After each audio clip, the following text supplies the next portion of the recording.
আলোচিত সাংবাদিক মুন্নি সাহার ব্যাংক হিসাবে বেতনের বাইরেও বিভিন্ন সময় জমা হয়েছে ১৩৪ কোটি টাকা। তবে ৫ আগস্ট শেখ হাসিনা পালিয়ে যাওয়ার পর সেখান থেকে ১২০ কোটি টাকায় তুলে নেওয়া হয়েছে। ফলে স্থগিত করা ব্যাংক হিসাবে এখন জমা আছে মাত্র ১৪ কোটি টাকা। প্রাপ্ত তথ্য বলছে, মুন্নি সাহা ও তার স্বার্থ সংশ্লিষ্ট মোট ১৭টি ব্যাংকের সন্ধান পাওয়া গেছে।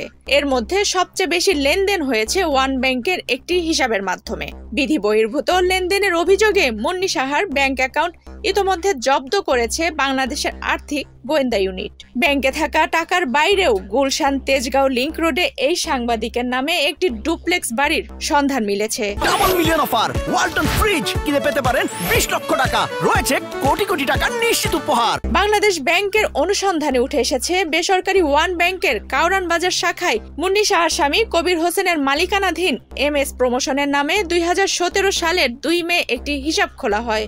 সেখানে নমিনি হিসেবে আছেন মুন্নি সাহা। ২০১৯ সালের ২৯ সেপ্টেম্বর আলাদা ৩টি চেকের মাধ্যমে এই অ্যাকাউন্টটি থেকে চট্টগ্রামের খাতুনগঞ্জ শাখায় প্রাইম ট্রেডার্স নামের একটি হিসাবে ৫৬,৫০,০০০ টাকায় স্থানান্তর করা হয়, যা সন্দেহজনক। এই অর্থ পাচার হয়েছে কিনা তা খতিয়ে দেখছে BFIU। অনুসন্ধান প্রতিবেদনে আরও বলা হয়েছে, ওয়ান ব্যাংকের কাউরান বাজার শাখায় মুন্নি সাহার স্বামী কবির হোসেন ২০১৭ সালের ২ মে MS প্রমোশনের নামে একটি বিজ্ঞাপনী সংস্থার চলতি হিসাব খোলেন। তার আবেদনের পরিপ্রেক্ষিতে ওই বছরের ৬ জুন ১৮ কোটি টাকার ওভারড্রাফট ঋণ দেওয়া হয়।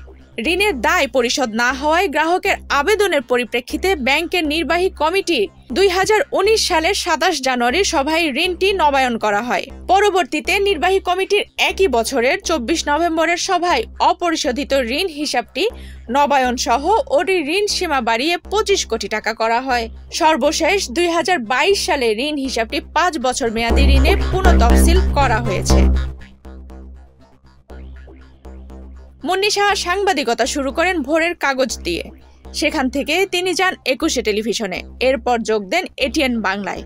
মুন্নি সাহা বহু জাতীয় এবং আন্তর্জাতিক গুরুত্বপূর্ণ ঘটনাবলী টেলিভিশনের পর্দায় উপস্থাপন করেছেন। বিশেষ করে শাহবাগের গণজাগরণ মঞ্চের সমাবেশের ব্যাপারে তার ব্যাপক ভূমিকা ছিল। জুলাই আগস্টে ছাত্র জনতার আন্দোলনে রাজধানীর যাত্রাবাড়িতে গুলিতে নিহত হন শিক্ষার্থী নাঈম হাওলাদার। এই ঘটনায় একটি মামলায় সাবেক প্রধানমন্ত্রী শেখ হাসিনা সহ ৭ সাংবাদিককে আসামি করা হয়েছে। সেই ৭ জনের মধ্যে মুন্নি সাহাও একজন। আফসানা রিপা, বাংলাদেশ প্রতিদিন।